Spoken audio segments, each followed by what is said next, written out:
Hi everyone. Let's discuss about vertical root fracture of the old root canal tooth in a 75 years old female patient that came to my office.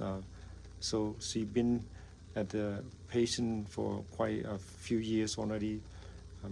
Every time we talk about the root of tooth number 29 here with a vertical radial lucency on the meso aspect, patient denied that she doesn't want to have a tooth removed. But 4 months, 5 months later, when you take another X-ray, you can see the continuous radial lucency around this tooth number 29, and the tooth is mobile. So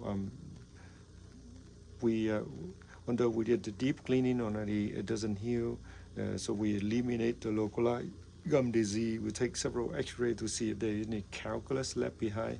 In this case, there's no calculus, but the tube continually proceed with deep pocket. But notice one thing is you see that there's a post of this patient that been put on by another dentist, a long post. And so the fracture, when we took it out, it just exactly vertically, and it came in two pieces, right? The root come in two pieces, the crown come off after we remove it.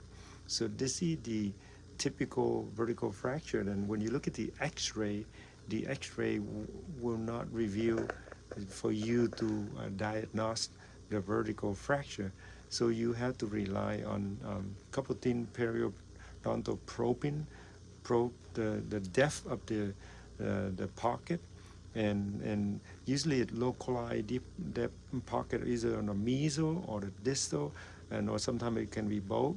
But the way to eliminate is you remove the calculus and all of that stuff, let it heal and evaluate it. But sometimes there's other fracture that when the fracture it hit the apex, you don't really have to wait because it can be really deep that the patient cannot even bite down and it hurt the patient.